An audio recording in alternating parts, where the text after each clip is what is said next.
आरंभ हो जाइछि गणतंत्रर महापर्व। आगामी साधारण निर्वाचन में निजर मूल्यवान भोटटी निश्चित भाव में देवा लगी चिठी माध्यम बापा मां को अनुरोध कले हॉस्टेल छात्र छात्री। एभली एक नियारा दृश्य देखा मिली मालकानगिरी जवाहर नवोदय विद्यालय रे। हॉस्टेल में रहुथुबा प्राय 300 जन छात्र छात्री पोस्टकार्ड रे निज निजर मनर कथा लेखिबा सह अभिभावक मानकु भोट देबा पई करिसंती निवेदन। छोट छोट पिलांको एही बड़ प्रयास एबे मालकानगिरी जिल्ला रे चर्चार विषय पलटिछि। भोट देबा प्रत्येक सचेतन नागरिक ए हेउछि मालकानगिरी जिल्लार जवाहर नवोदय विद्यालय। एठारे षष्ठ श्रेणी द्वादश पर्यंत पिलाए पाठ पढ़ती। छात्र छात्री उत्तम व्यवहार आदर्श एवं शिष्टाचार को नहीं सबुबले चर्चा रही नवोदय विद्यालय। ले विद्यालय को नहीं मालकानगिरी जिले में चर्चा आहुरी बढ़ी जाइछि।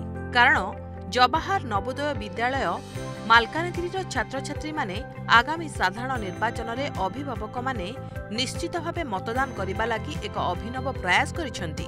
विद्यालय में प्राय 300 जन छात्र छात्री पोस्टकार्ड माध्यम चिठी लिखि निज बापा मां को आगामी निर्वाचन में भोट देबा लगी एक सचेतन वार्ता पठाइछंती। टिके भल भावे देखंतु एही छात्र छात्री मानकु पोस्ट ऑफिस को जाई पोस्ट बॉक्स भितरे निज बापा मां को पोस्ट करिथिबा चिठी रे कोन लेखा रहिछि। भारत एक गणतंत्र राष्ट्र। आजिर शिशु कालीर नागरिक। आमर भविष्यत पई ए देशर भविष्यत पई भोट देबा प्रत्येक सचेतन नागरिकर परम कर्तव्य अटे। तेणु 2024 साधारण निर्वाचन में प्रत्येक नागरिक निज स्व इच्छा किपरि मतदान करेंगे से नहीं अभिभावक मानकु पत्र लिखिछंती एही छात्र छात्री माने। हम प्रिंसिपल सर एटा डिसीजन नहीं आमको स्कूल तरफ पोस्ट कार्ड दि जाइथिला। आम से आम बापा मां को अनुरोध करूँ कि जानतु तांका पाखे जो चांस अच्छी गोटे गोल्डन अपॉर्चुनिटी कि से माने भोट देकिना निजर गवर्नमेंट चूज करि परिबे। सेथिपई से तांकर जो चांस अच्छी से चांस यूटिलाइज करि परिबे। हमर बयस है ना कि हम भोट दे परिबा, किंतु आम पितामाता मानू सचेतन करे परिबा कि से जाई भोट दियंतु आउ निज अधिकार रे एक भल सरकार गठन करंतु। आम जिलावासी और राज्यवासी माने समस्ते सबु क्षेत्र में आजिकल पछुआ, किंतु आम चाहूनु कि यह लगी रहू बोली।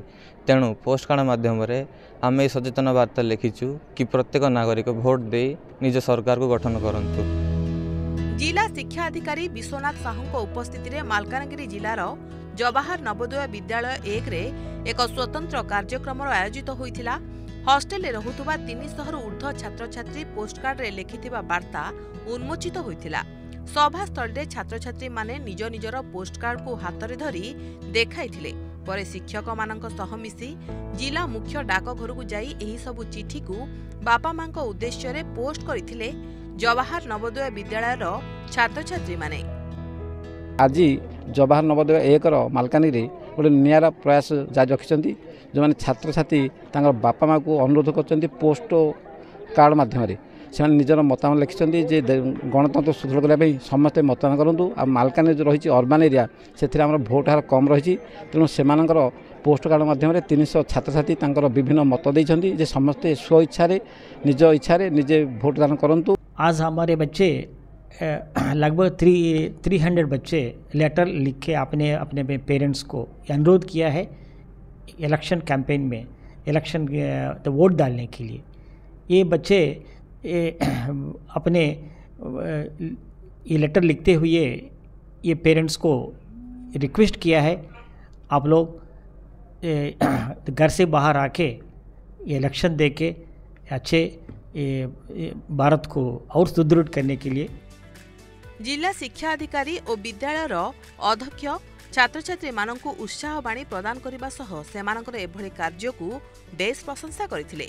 छात्र छात्री मानक एही प्रयास वार्ता देउछि जे निजर मताधिकार साब्यस्त करी देशर गणतंत्र को आहुरी मजबूत करंतु। मालकानगिरीरू कैमरा पर्सन सुशांत सुनांक सह रंजीत साहांक रिपोर्ट प्रमेय न्यूज 7 डिजिटल।